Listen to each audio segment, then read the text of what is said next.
북한이 어제 김정은 국무위원장이 참관한 가운데 해상대 지상 전략 순항 유도무기 시험 발사를 진행했다고 조선중앙통신이 보도했습니다. 도널드 트럼프 미국 대통령이 지난 20일 취임한 이후 북한이 무기 체계를 시험한 건 이번이 처음입니다. 통신은 발사된 전략 순항 미사일들이 1,500km의 비행 구간을 타원 및 팔자형 궤도를 따라 비행해 표적을 명중했다며 주변 국가들의 안전에 어떤 부정적 영향도 끼치지 않았다고 밝혔습니다. 또 이번 시험 발사가 변화되는 지역의 안전 환경에 부합되게 잠재적인 적수들에 대한 전략적인 억제의 효과성을 제고해 나가기 위한 국가 방위력 건설 계획의 일환이라고 설명했습니다. 김정은 위원장은 공화국 무력의 전쟁 억제 수단들을 더욱 철저히 완비되어 가고 있다고 주장했는데요. 이와 관련해서 국방부나 합참 차원의 대응이 나올 수 있을 것으로도 보입니다. 관련 소식 들어오는 대로 다시 전해드리도록 하겠습니다. 검찰이 윤 대통령 1차 구속기한에 맞춰 이르면 오늘 기소에 나설 전망입니다. 법원이 구속기간 연장을 다시 받아들이지 않아 내부적으로 불만의 목소리가 큰 상황인데요. 현장에 취재기자 나가 있습니다. 권준수 기자. 네, 검찰 특별수사본부입니다. 네, 검찰이 윤 대통령을 제대로 조사하지 못하고 재판에 넘길 가능성이 커졌죠. 그렇습니다. 검찰은 1차 구속 기간을 내일, 그러니까 오는 27일까지로 보고 있는데 이르면 오늘 바로 기소할 가능성이 큽니다. 구속 기간이 끝나기 전 검찰이 윤 대통령을 재판에 넘길 경우 6개월 동안 윤 대통령은 구치소에 구금된 상태로 재판을 받게 됩니다. 검찰은 법원이 구속기간 연장을 받아들이면 윤 대통령 대면 조사에 나설 예정이었는데요. 법원이 받아들이지 않으면서 별도 수사는 사실상 어려워졌습니다. 다만 검찰이 김용현 전 국방부 장관과 여인영 방첩사령관 등 다른 핵심 인물을 수사한 만큼 윤 대통령의 내란 우두머리 혐의 입증에는 무리가 없을 거란 분석도 나옵니다. 앞서 어제 오후 서울중앙지방법원 최민혜 당직 판사는 검찰의 구속기간 연장 재신청을 불허했는데요. 공수처의 독립수사를 인정해야 한다는 취지로 이를 넘겨받은 검찰이 보완수사할 권한이 있는지 법적 근거가 불명확하다고 봤습니다. 법원의 결정을 두고 검찰 내부에서는 강한 반발이 터져나왔죠. 그렇습니다. 이 법원의 구속기한 연장을 불허한 것에 대해서 검찰은 당황한 기색이 역력합니다. 구속기간이 연장될 가능성이 크다고 보고 윤 대통령을 조사하기 위한 여러 방식을 검토 중이었기 때문인데요. 검찰은 조희연 전 서울시 교육감 사건이나 김석준 전 부산시 교육감 사건에서도 추가 수사를 벌인 뒤 기소해 왔다면서 보완 수사권이 명백히 있다 이렇게 강조해 왔습니다. 그런데 이번에 이 구속기간 연장 재신청마저 법원이 또다시 받아들이지 않으면서 이 법원의 결정에 대해서 불합리하다 이런 목소리가 큽니다. 네, 윤 대통령 변호인단도 입장을 내놨죠. 네, 법원의 결정을 환영하는 분위기였는데요. 구속기간 연장 재신청 불허에 대해서 입장문이 어제 오후에 바로 나왔습니다. 윤 대통령을 즉각 석방하라고 촉구했는데요. 우선 검찰이 이렇게 두 번이나 구속기한 연장을 신청한 건 공수처의 수사가 미진하다는 것을 자인하는 거라고 주장했습니다. 그런데도 검찰이 윤 대통령을 구속한 채로 다시 또 재판에 넘기는 걸 강행한다면, 즉 구속 기소를 한다면 공수처와 함께 위법 수사에 대한 책임을 묻겠다고 강조했습니다. 지금까지 검찰특별수사본부에서 전해드렸습니다. 서울중앙지방법원이 검찰의 구속기간 연장 신청을 두 차례에 걸쳐 모두 불허한 것은 결국 모호한 법 규정 때문이라는 분석이 높습니다. 검찰과 공수처의 관계는 꾸준히 논란이 되어왔지만 해소되지 못해왔습니다. 개훈이 기자의 보도입니다. 공수처법 26조는 공수처가 수사권만 있는 고위공직자 범죄를 수사할 경우 서울중앙지검 검사에게 관계 서류와 증거물을 지체 없이 송부하도록 규정하고 있습니다. 사건을 넘겨받은 검사는 공수처장에게 공소 제기 여부를 신속하게 통보해야 합니다. 검찰의 보완 수사가 가능한지에 대해서는 명확한 규정이 없습니다. 윤석열 대통령 구속기한 연장을 허락하지 않은 서울중앙지방법원도 공수처법의 해당 조항을 근거로 삼은 것으로 보입니다. 구속기간 연장을 통해 검찰이 전면적인 강제 수사를 할 수 있는지 법적 근거나 상당성이 부족하다는 취지가 반영됐다는 해석입니다. 공수처는 다른 수사기관의 간섭 없이 독립적으로 고위공직자 범죄를 수사해야 하고 검찰은 기소와 불기소만 판단해야 한다는 겁니다. 공수처와 검찰의 관계는 계속 논란이 돼 왔는데 감사원 3급 간부 뇌물 사건이 대표적입니다. 공수처는 지난 2023년 감사원 간부 김모 씨에 대한 뇌물 수수 의혹을 수사한 뒤 검찰에 기소를 요구했지만 검찰은 증거 수집과 법리 검토가 충분하지 않다며 반송했습니다. 이에 공수처는 관례대로 검찰이 자체 보강 수사를 거쳐 기소 여부를 판단하라며 접수를 거부한 결과 사건은 1년 넘게 사실상 방치됐습니다. 결국 명확한 규정이 없는 상황에서 중요 사건을 두고 공수처와 검찰이 사사건건 충돌해왔고 초유의 현직 대통령 사건은 큰 혼란 속에 법적 다툼을 앞두고 있습니다. YTN 개훈입니다. 초유의 현직 대통령 수사 과정은 구속 연장 불허뿐만 아니라 곳곳에서 많은 논란거리를 낳았습니다. 누구에게 수사권이 있는지는 물론 체포영장 청구 과정에서는 관할권이 있는지를 두고 공수처와 대통령 측이 정면으로 충돌하기도 했습니다. 박기환 기자의 보도입니다. 지난달 3일 윤석열 대통령이 비상계엄을 선포한 직후 경찰과 공수처, 검찰은 저마다 나서 대대적인 수사에 착수했습니다. 경찰은 내란죄 수사권이 있다는 이유를, 검찰은 직권남용 혐의에서 시작하면 가능하다는 논리를, 공수처는 사건 이첩권을 내세웠습니다. 결국 검찰과 경찰이 윤 대통령 사건을 공수처에 넘겼지만 대통령 측은 위법 수사라며 강하게 반발했습니다. 공수처가 대통령을 상대로 대통령에 대해서 내란죄 여부를 수사한다는 자체가 현재의 실정법 체계에 맞지 않다. 다시 말하면 불법한 수사다 하는 입장입니다. 공수처가 청구한 윤석열 대통령 체포영장과 구속영장은 더 큰 논란을 낳았습니다. 통상 공수처가 청구해온 서울중앙지법이 아니라 서부지법의 영장을 청구한 겁니다. 체포영장과 구속영장이 모두 발부되기는 했지만 서울중앙지법에 영장을 청구하라던 윤 대통령에게 공수처 수사를 거부할 명분을 줬다는 지적이 끊이지 않았습니다. 법원의 기소에 법적 책임을 묻는 게 중요한데 무리하게 신병 확보에만 몰두하다 불필요한 논란거리를 남겼다는 겁니다. 여기에 공수처는 2차 체포영장 집행에 나서며 경찰에 일임하겠다는 지휘를 내리기도 했습니다. 수사권 조정 이후 검찰이 경찰을 지휘할 수 없는데 기초적인 법률 조항조차 제대로 파악하지 못했다는 비판까지 받았습니다. 초유의 현직 대통령 수사 과정에서 불거진 여러 법적 쟁점은 향후에도 두고두고 논란이 될 수밖에 없어 보입니다. YTN 박견입니다. 윤 대통령 측은 헌법재판소 탄핵 심판 등에서 다른 계엄 관련자들의 검찰 공소장 등에 언급된 대통령의 혐의를 조목조목 반박하고 있습니다. 검찰은 구속기간 연장에 끝내 실패하면서 추가 수사가 어려운 상황이지만 내란죄 혐의 입증을 자신하고 있습니다. 홍민기 기자입니다. 윤석열 대통령에게 내란 우두머리 혐의가 성립하는지를 둘러싼 핵심 쟁점 가운데 하나는 최상목 경제부총리에게 전해진 쪽지입니다. 비상입법기구 관련 예산을 편성하라는 내용인데 국회를 무력화하려는 시도 아니냐는 겁니다. 하지만 윤 대통령은 헌법재판소 변론에 나와 자신은 이를 작성하지도 전달하지도 않았다고 강조했습니다. 비상입법기구는 제5공화국의 국가보위입법회의와 같은 초법적 입법기관이 전혀 아니라는 겁니다. 국보위를 하는 만약에 상황이라 그러면 이런 거 줄 필요 없습니다. 국보위에도 재경분과위원회라는 게 옛날에 있는 거로 알고 있는데 그런 데서 그냥 해버리면 되는 일이지. 윤 대통령 측은 대통령이 의원들을 끌어내라고 지시했다는 증언에 대해서도 국회의원이 아니라 요원을 빼라고 한 거라며 반박하고 있습니다. 의원들이 국회에 들어가지 못하게 봉쇄하지도 않았다는 입장입니다.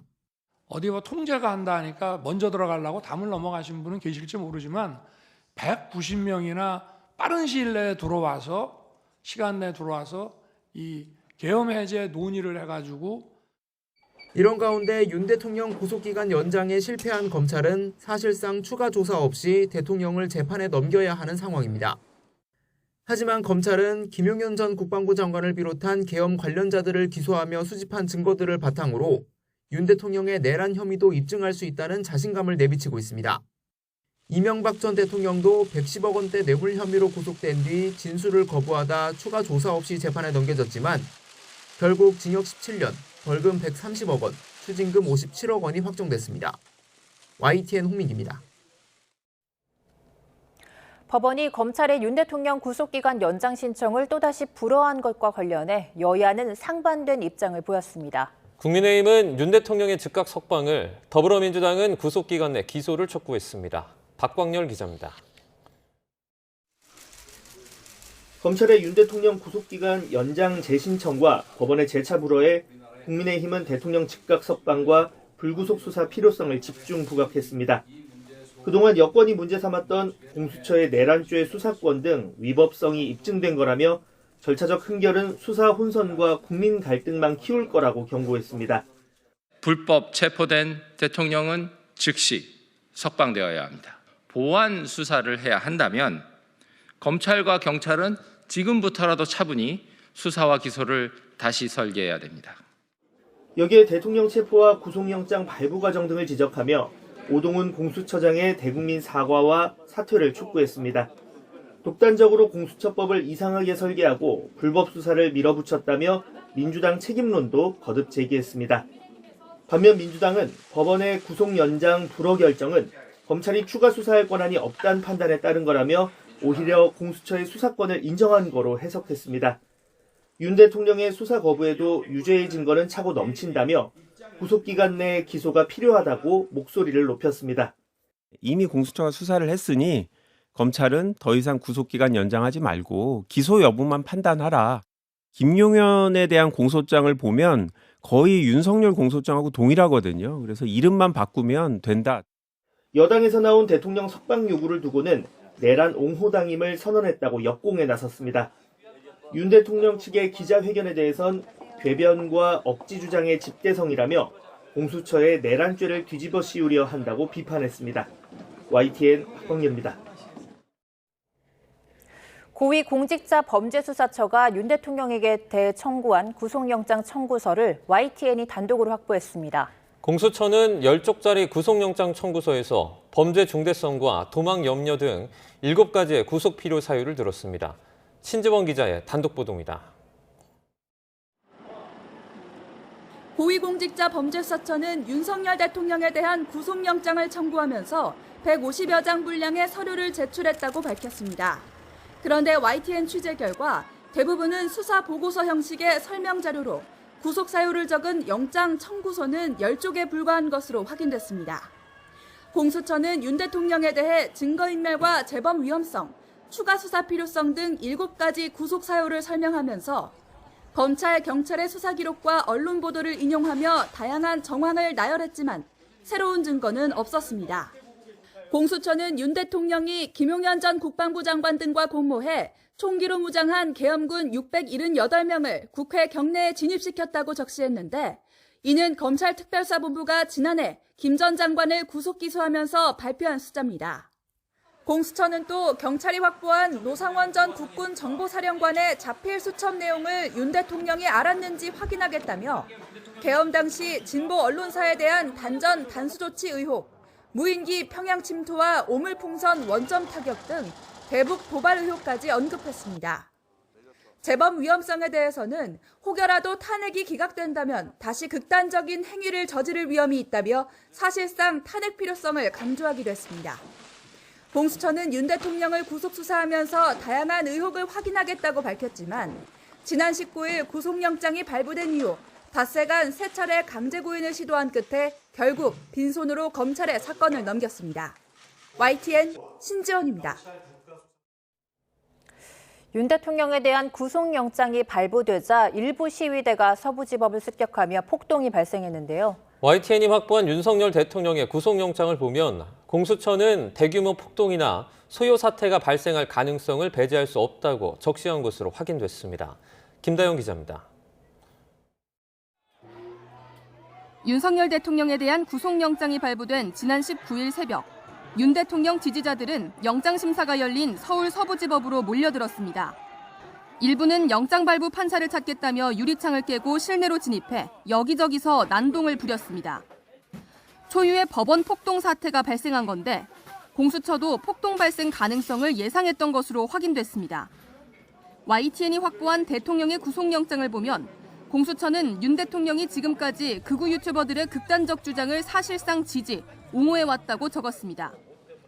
이어 윤 대통령이 체포된 상황이기는 하지만 이들을 자극시켜 헌재나 수사기관 앞으로 모이도록 해 탄핵 찬반 세력 간 유혈 충돌 등 불상사가 발생하게 할 우려가 있다고 설명했습니다.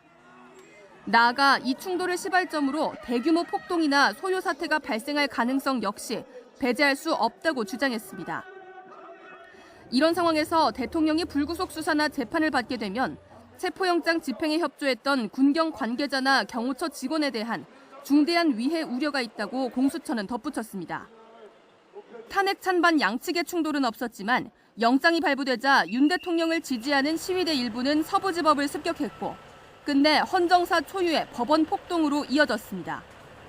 YTN 김다현입니다. 서부지법 폭동 사태 당시 법원에 난입해 방화를 시도한 혐의를 받는 10대가 구속됐습니다.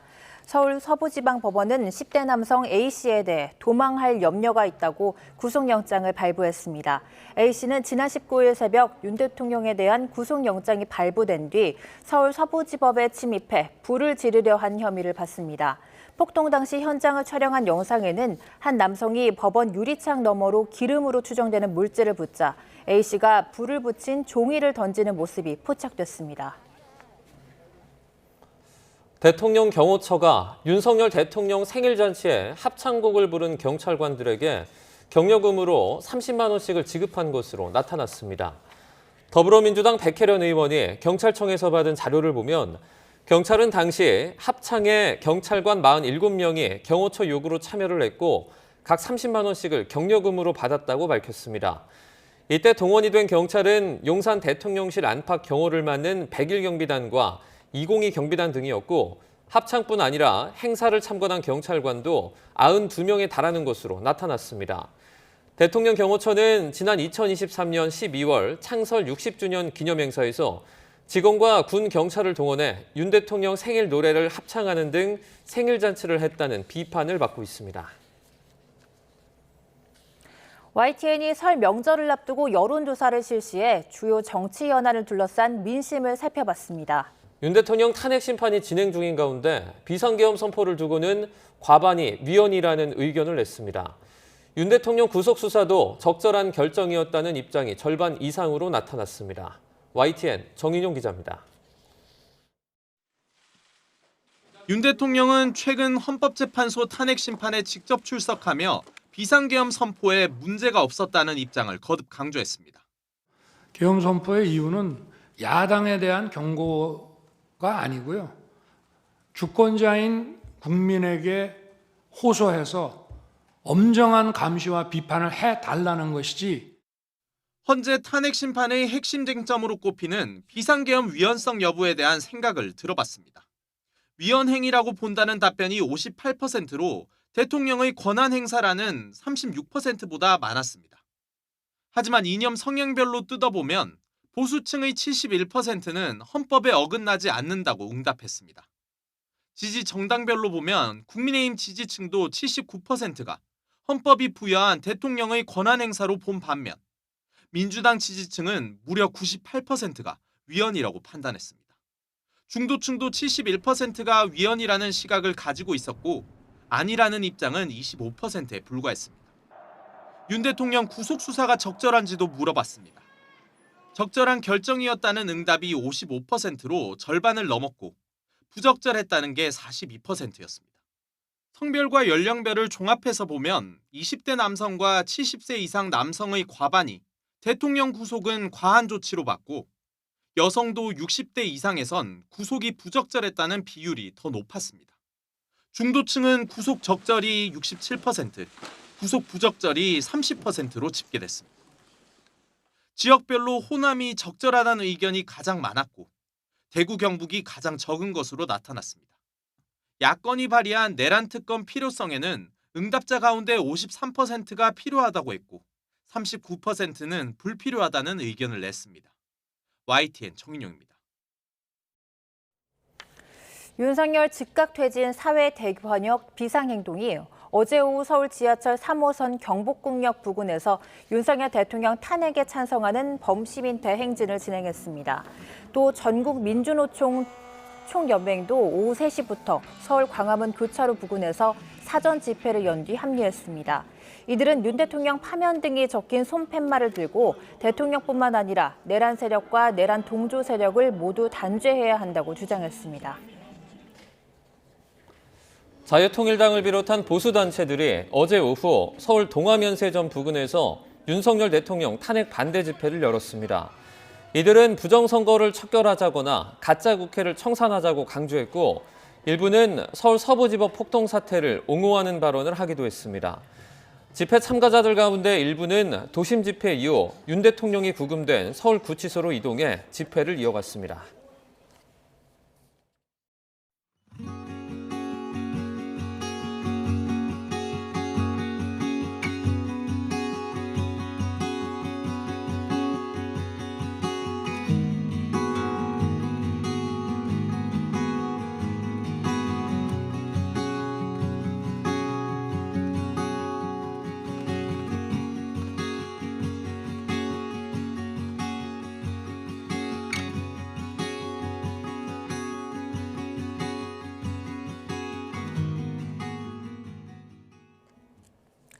설 연휴 둘째 날이자 일요일인 오늘은 대체로 맑고 온화한 날씨가 이어지다 밤사이 날씨가 급변할 전망입니다.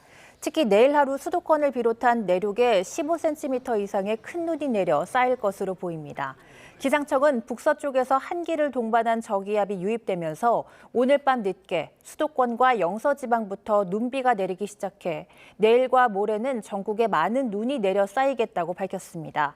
우선 내일 하루에만 경기 내륙에 최고 15cm 이상, 서울에도 최고 10cm 이상의 많은 눈이 오겠고 강원 내륙에 20cm 이상, 충북과 전북 내륙에도 최고 15cm 이상의 큰 눈이 내릴 전망입니다. 기상청은 모레까지 많은 눈이 이어진다며 연휴 기간 철저한 대비와 주의를 당부했습니다. 특히 설날인 수요일에는 중부지방 아침 기온이 영하 10도 가까이 떨어지고 지형 휴가가 더해지는 서해안을 중심으로 눈이 지속할 것으로 보여 귀경길에도 미끄럼 사고 대비가 필요합니다. 이번 연휴 기간 전국 곳곳에 많은 눈이 예보되면서 고향 오가는 길, 이른바 블랙아이스 경보령이 내려졌습니다. 최근 5년 사망자만 100명에 가까울 정도로 한 번 사고가 나면 대형 인명피해로 이어질 수 있는데 어떻게 대처해야 할까요? 박정현 기자입니다. 도로 한복판 속수무책으로 미끄러지는 화물차. 뒤따라오던 다른 화물차는 아예 한 바퀴를 돌더니 그대로 들이받고 맙니다. 지난달 1일 경기도 안산에서 발생한 10중 추돌 사고로 도로 위에 쌓인 눈이 녹았다가 다시 열면서 생기는 일명 블랙아이스가 원인이었습니다. 지난 14일에도 경기 지역 일대에선 밤새 내린 눈에 도로 살얼음이 끼며 무려 차량 105대가 다중 추돌해 16명이 다쳤습니다. 비교적 포근한 겨울 날씨가 이어지고 있다지만 블랙아이스는 오히려 강추위보다 요즘처럼 덜 추울 때 더 쉽게 발생합니다. 기온이 다소 높아지면 눈의 수분 함량도 높아져 도로에 더 잘 달라붙을 수 있는 겁니다.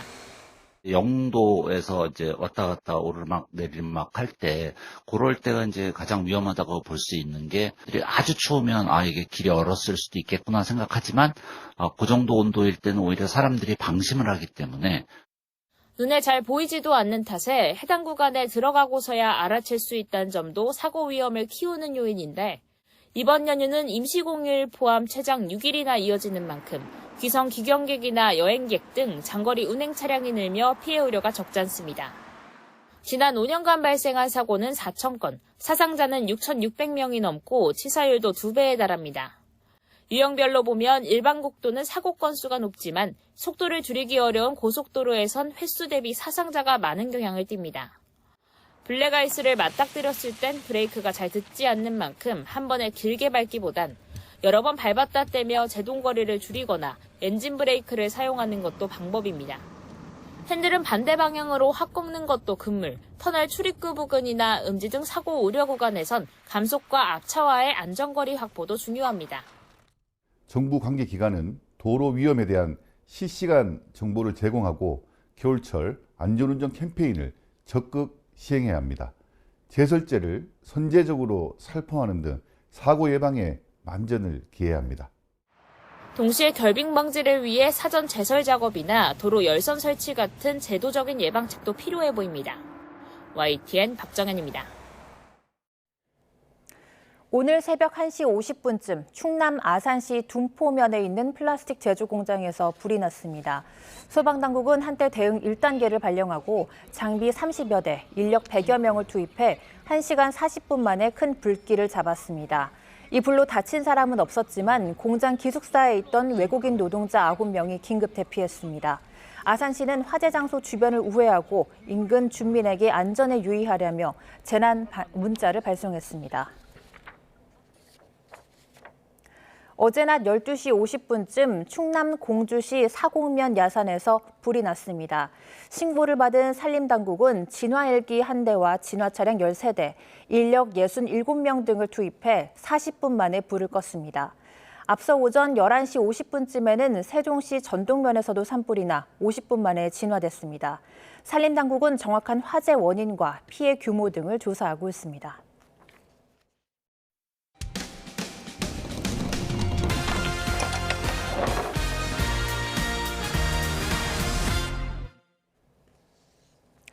시공사의 부도로 강원도 춘천의 한 민간 임대 아파트의 공사가 중단됐습니다.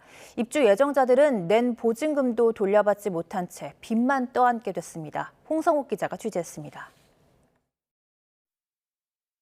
도심 한가운데 들어선 고층 아파트. 작업자 모습은 찾아볼 수 없습니다.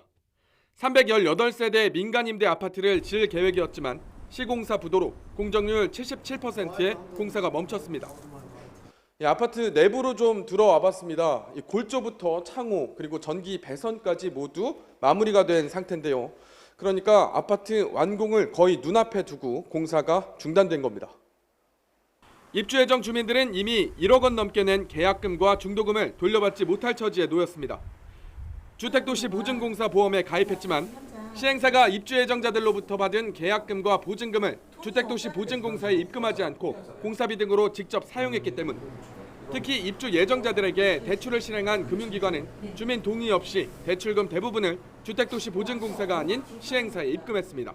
시행사가 설명을 하고 고객이 이해했다는 내용들이 있습니다.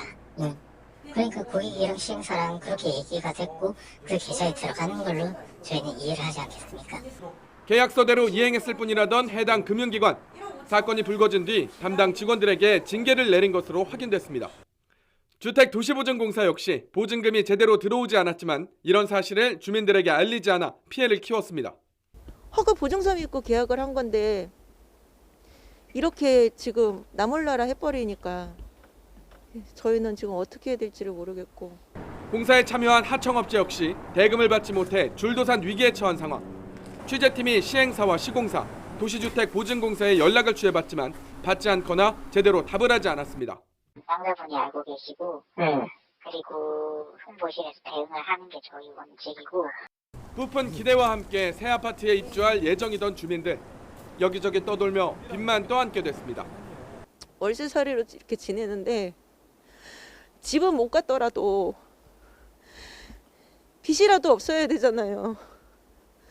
다들 잠도 못 자고 밥도 못 먹고 아무것도 못하고 일상이 다 마비가 됐죠. YTN 홍석입니다. 제주항공 여객기 엔진 조사 결과 양쪽 엔진 모두에서 가창오리 깃털과 혈흔이 발견됐고 사고 당시 공항 CCTV 영상에서도 조류와 충돌 장면이 확인됐습니다. 항공철도 사고조사위원회는 유가족 대상 사고조사 설명회에서 이 같은 사실을 밝혔습니다. 사고조사위는 사고기와 충돌한 조류 개체수와 종류에 대한 추가적인 파악을 위해 엔진 분해 검사를 진행하기로 했습니다. 또 블랙박스와 관제 교신 기록을 분석한 결과 관제탑의 조류 활동 경고 21초 후 조종사들이 항공기 아래 방향에 조류가 있다고 대화한 사실도 확인됐습니다. 제주항공 여객기 참사 희생자 유해를 찾는 수색 작업이 공식 종료됐습니다. 제주항공 여객기 참사 가족협의회는 유가족 총회를 열고 참사 현장에서 진행하던 희생자 유해 파편을 찾기 위한 수색을 종료한다고 선언했습니다.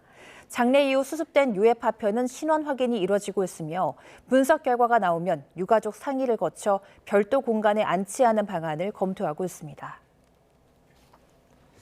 북한이 어제 김정은 국무위원장이 참관한 가운데 해상대 지상 전략순항 유도무기 시험 발사를 진행했다고 조선중앙통신이 보도했다는 소식 뉴스 초반에 속보로 전해드렸는데요. 도널드 트럼프 미국 대통령이 지난 20일에 취임한 이후 북한이 무기 체계를 시험한 건 이번이 처음입니다.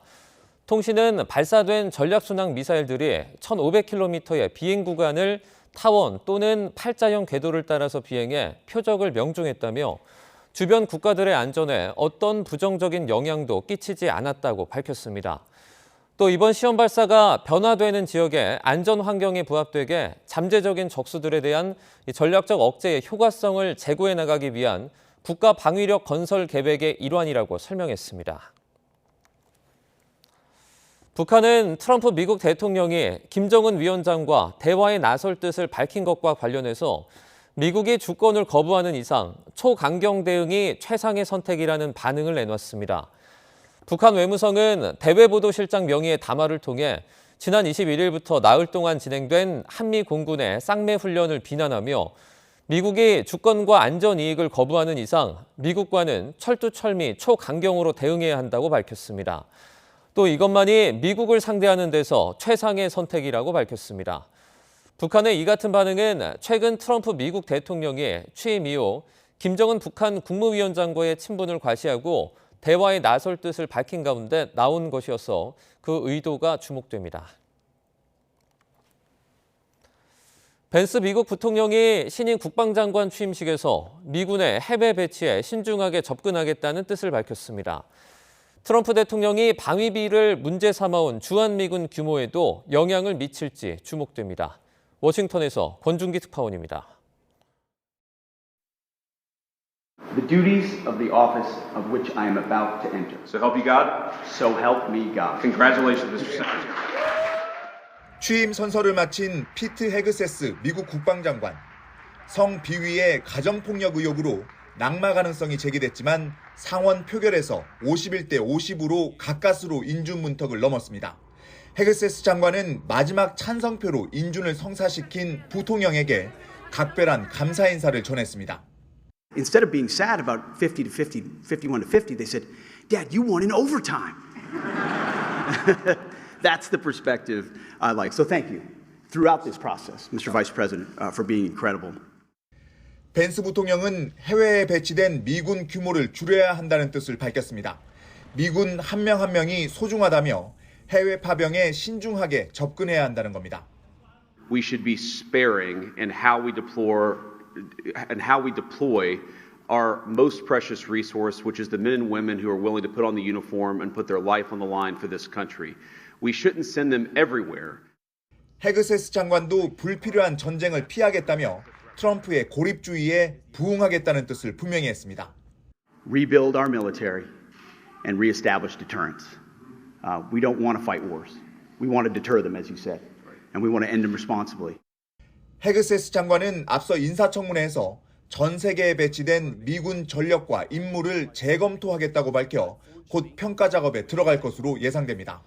트럼프 대통령이 대선 과정에서 번번이 주한미군 방위비 인상을 주장해온 만큼 현재 28,500명인 주한미군 규모를 줄이는 방안도 논의될지 주목됩니다. 워싱턴에서 YTN 권준기입니다. 우크라이나 당국이 교전 중에 생포한 북한군의 신문 영상을 잇따라 공개하고 있습니다. 심리전 도구로 활용하는 것으로 분석이 되는데 전쟁이 끝나면 이들이 어디로 갈지도 관심이 쏠리고 있습니다. 이종구 기자입니다. 우크라이나가 공개한 북한군 포로 신문 영상입니다. 앳된 얼굴의 병사는 자신이 러시아로 가는지도 우크라이나군과 싸우는지도 모른 채 파병됐다고 말합니다. 실제 전쟁할 때까지도 우리가 마청이라는 게 우크라이나 사람인지도 모르겠어요. 앞서 우크라이나는 다른 신문 장면뿐 아니라 북한군을 생포하는 영상도 공개했습니다. 북한과 러시아 모두 파병을 인정하지 않는 상황에서 국제사회의 관심과 지원을 끌어내려는 의도로 보입니다. 우크라이나는 또 생포한 북한군과 러시아군에 잡힌 우크라이나 병사를 교환하자는 제안도 해놓은 상태입니다. Полонені не розмовляють українською, англійською чи російською мовами, тож спілкування з ними відбувається через перекладачів корейської мови у взаємодії із розвідкою Південної Кореї NRS. 통상 적군에 붙잡힌 포로는 제네바 협약에 따라 전쟁이 끝나면 곧바로 본국으로 송환됩니다. 하지만 북한군 포로 처리 문제엔 한 가지 선택지가 더 있습니다. 바로 북한 병사가 원한다면 한국으로 귀순할 수 있는 겁니다. 헌법상 북한 주민도 우리 국민이기 때문에 관련국들과 충분히 협의할 수 있다는 게 정부의 입장입니다. 이 문제는 국제법 등 법률적 검토와 함께 관계국과의 협의가 필요한 사안입니다. 하지만 대통령이 구속된 채 탄핵 심판을 받는 가운데 누가 책임 있게 이 문제를 추진할 수 있을지는 좀 더 지켜봐야 할 것으로 보입니다. YTN 이종구입니다. 다이아몬드는 영원히라는 말도 이제 옛날 얘기가 됐습니다. 우크라이나 전쟁이 다이아몬드에도 영향을 주고 있는데요. 여기다 중국의 결혼 감소까지 더해져 관련 산업이 크게 위축되고 있습니다. 권용희 기자입니다. 벨기에 앤트워프 다이아몬드 거리. 전 세계 다이아몬드 원석의 80%가 거쳐가는 다이아몬드 산업의 메카입니다. 한때 2,000개 가까운 상점이 있었지만 요즘 문을 닫은 가게가 많아졌습니다. 공실률이 20%에 달하며 임대 광고도 곳곳에서 볼 수 있습니다. 우크라이나 전쟁 이후 유럽연합이 내린 러시아산 다이아몬드 수입 금지 조치가 치명적인 영향을 미쳤습니다. We've been working here at least for 20 years. And then very recently we had to let it go. 다이아몬드 원석의 30%를 차지하던 러시아에서 공급이 끊기면서 거래량이 크게 줄었습니다. 다이아몬드 세공과 감정 관련 일거리도 따라서 감소했습니다. We had in the 1960s we had 45,000 diamond cutters in Belgium. Now they tell me 400. 여기다 미국에 이은 세계 2위 다이아몬드 시장 중국의 수요 하락으로 역대급 재고까지 쌓였습니다. 결혼 감소가 가장 큰 원인으로 꼽힙니다. 지난해 중국 결혼 건수는 660만 건으로 추정되는데 2013년 1,340만 건의 절반 수준에 그쳤습니다. 경기 둔화로 합성석 다이아몬드 수요는 오히려 크게 늘었습니다. 기술 발달로 품질은 천연 다이아몬드와 구별이 힘들고 가격은 10% 수준에 불과합니다. 지난해 세계 합성석 시장 규모는 20조 원으로 보석 수요의 20%를 차지했습니다. YTN 권영입니다. 토지거래 허가구역은 개발 호재가 있는 지역에 부동산 투기를 막기 위해 거래 조건을 제한하는 규제죠. 그런데 막상 이 제도의 시행 결과를 뜯어보니 효과보다는 부작용이 더 많았던 것으로 드러나 무용론을 주장하는 목소리에 힘이 실리고 있습니다. 김기봉 기자의 보도입니다. 현재 서울 시내 토지거래 허가구역은 국제교류복합지구 일대 잠실, 삼성, 대치, 청담 등 4개 동과 압구정, 여의도, 목동, 성수 등 정비사업 밀집 지역으로 서울 전체 면적의 10.8%에 이릅니다. 구역이 지정되면 지자체장의 허가로 거래가 가능하며 실거주 의무와 함께 기존 주택은 처분해야 합니다. 투기로 인한 집값 상승을 막는다는 취지지만 실제 결과는 그렇지 못합니다. 강남 지역 4개 동의 지정 후 1년간 집값 상승률을 지정 전과 비교해보니 잠실동만 감소했고 삼성동은 거의 비슷하며 청담동과 대치동은 오히려 더 커졌습니다. 그 이유가 거래가 되는 매물들이 상대적으로 적고 매수자도 적기 때문에 한 번씩 거래가 되는 단지들 같은 경우에는 신고가를 경신을 하면서 전반적으로 가격 상승으로 이어진 것으로 보입니다. 집값 상승이 주변 지역으로 퍼져나가는 풍선 효과도 나타났습니다. 구역이 지정된 2020년 6월과 바로 다음 달인 7월, 토호제 주변 지역의 집값 상승률 변화를 보면 평균 2배 수준으로 뛰었습니다. 특히 토지거래 허가구역의 실거주 의무로 인해 전세 물량이 줄어들어 전세값이 단기간에 급등하는 부작용도 나타났습니다. 구역 지정이 된 해 해당 지역의 전셋값 상승률은 전년도 상승률보다 최대 12배 이상 폭등하는 모습을 보였습니다. 상대적으로 이제 부작용인 이런 재산권 침해나 거주 이전의 자유를 침해하는, 또한 이제 그 세입자가 밀려나야 되는 여러 가지 부작용만 더 큰 그런 상태이기 때문에 이것을 장기적으로 지정하는 그런 과잉 행정은 좀 지양해야 될 필요가 있고, 이런 가운데 오세훈 서울시장은 최근 일부 토지 거래 허가 구역의 해제 방침을 밝혔는데 어느 정도의 강도로 이행될지 관심이 모아지고 있습니다. YTN 김기봉입니다. 새해부터 중국 기업들이 저렴한 가격을 앞세워 국내 시장에 공격적으로 들어오고 있습니다. 가전부터 전기차까지 잇따라 내놨는데 한국 시장에 발을 들이려는 이유가 뭔지 최하영 기자가 들여다봤습니다. 세계 1위 전기차 업체 중국 비아디가 소형 SUV를 들고 한국 시장에 상륙했습니다. 가장 큰 무기는 3천만 원대 초반에 불과한 가격입니다. 차만 상태가 좋다 그러면 어느 거든지 선택할 수 있는 그런 폭이 넓어졌다는 게 좋죠. 가성비 좋은 휴대전화 보조 배터리를 만들어 대륙의 실수로 불렸던 샤오미. 최근 한국 법인을 세우고 시장에 본격적으로 뛰어들었습니다. 최신 스마트폰은 60만 원대로 애플 아이폰이나 삼성전자 갤럭시의 반값 수준입니다. Users' pursuit of premium quality while demanding the reasonable values. 품질이 떨어지는 값싼 제품, 어쩌다 잘 만든 실수로 치부했던 중국산의 기세가 무섭습니다. 한국에 진출한 지 5년 만에 국내 로봇 청소기 시장의 절반을 차지한 로보락이 대표적인 사례입니다. 중국 기업이 한국 시장에 눈독 들이는 가장 큰 이유는 미국과 유럽 시장에서 예고된 관세 폭탄 때문입니다. 앞으로 미국 시장에 대해서 기회를 잡기가 힘들어지겠다 생각하니까 한국 시장에서 어느 정도 교두보를 마련하면은 다음에 글로벌 시장에서 중국산 제품이 더 많이 팔릴 수 있다는 확신을. 여기에 한국 소비자의 구매력이 높고 물류 비용 부담도 적다는 점에서 중국 입장에선 해볼 만한 시장인 셈입니다. 다만 관건은 한국 소비자의 깐깐한 눈높이를 얼마나 만족시킬 수 있느냐입니다.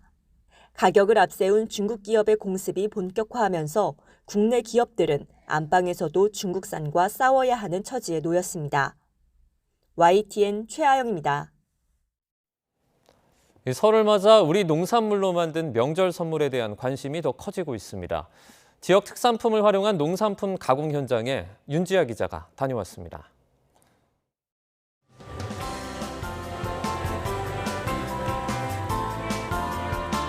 국산 찹쌀로 만들어진 하얀 떡, 노란 빵가루 위에서 동그랗게 굴려집니다.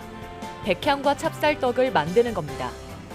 이곳 남원의 특산품인 백향과, 이건 백향과의 생즙인데요. 이 백향과의 생즙을 생크림에 넣어 섞으면 찹쌀떡 소가 만들어집니다. 이 지역 농산물을 활용해 특색 있는 상품을 만들고 난 뒤 매출이 2배 이상 뛰었다는 찹쌀떡 업체 대표. 다른 제품들보다 월등히 인기가 많아가지고 기분이 좋습니다. 예. 작년에 백향과 떡 접목하고 나서부터는 더 훨씬 많이 뛰고 있습니다. 이렇게 우리 농산물을 활용한 제품은 명절 선물로도 찾는 사람이 많습니다. 예전에도 이렇게 시켜 먹어봤는데 되게 맛있었고 이번에는 지인 찾아가려고 하는데 이왕이면 또 지역 사랑하는 마음으로 지역에 있는 업체 상품을 이용하고 싶어가지고. 빨갛게 잘 익은 뒤 건조 과정을 거친 사과 대추. 깨끗하게 씻은 대추와 인진쑥을 통에 넣습니다. 그러고는 한참 다려냅니다. 대추를 활용한 액상 스틱을 만드는 겁니다. 대추의 특성상 그 보관 기간이 엄청 짧아요. 그래서 그런 단점도 있고 상품으로 나갈 수 없는 대추들, 그거를 처리할 수 있는 게 너무 힘들다 보니까 고민 끝에 이제 가공품을 만들자. 농촌진흥청은 지역 농산물을 활용해 농산 가공품을 만들 수 있도록 소규모 농가들을 지원하고 있습니다. 농산물 종합가공센터를 이용하면 필요한 시설과 장비를 직접 마련하지 않아도 돼 초기 투자 비용을 줄일 수 있습니다. 농업인들이 그 지역 농특산물을 활용을 해서 가공 제품을 개발을 하고 또 이것을 창업을 통해서 판매를 함으로써 이제 새로운 그런 소득원을 창출을 할 수 있도록 저희 농촌진흥청에서. 설을 맞아 우리 농민이 직접 재배한 농산물로 만든 농산 가공품에 대한 관심이 더 커지고 있습니다. YTN 윤지아입니다.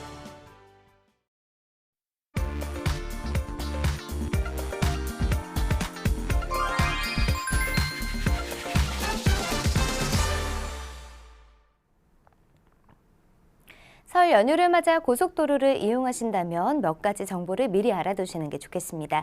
그중 교통법규 사항이 있어서 짚어드릴 텐데 이번 설 연휴 기간 동안에는 버스 전용 차로제가 연장 시행된다는 점입니다.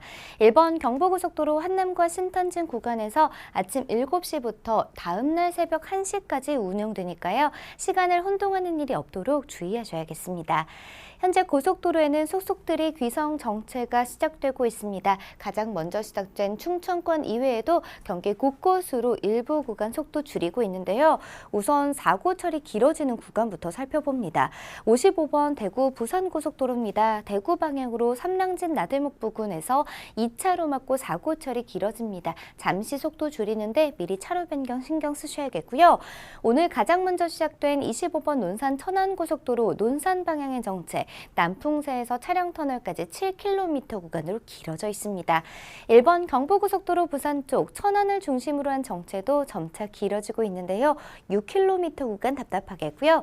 같은 시각 경기권에서는 52번 광주영주고속도로 원주 방향으로 하옥에 일대 지나기 많이 불편합니다. 45번 중부내륙고속도로는 창원 방향으로 여주 분기점을 중심으로 막히는데요. 인접한 50번 영동고속도로도 강릉 쪽 여주 일대 힘겹습니다. 지금까지 고속도로 교통방송이었습니다.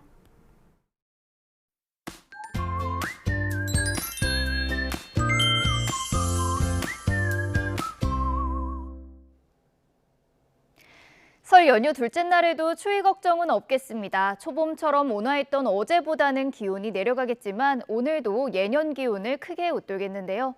오늘 서울 낮 기온은 7도로 바깥 활동하기 수월하겠습니다. 오늘 하늘에는 구름이 많이 지나겠고 제주도는 늦은 오후부터, 강원도는 밤부터 다시 비나 눈이 내리겠습니다.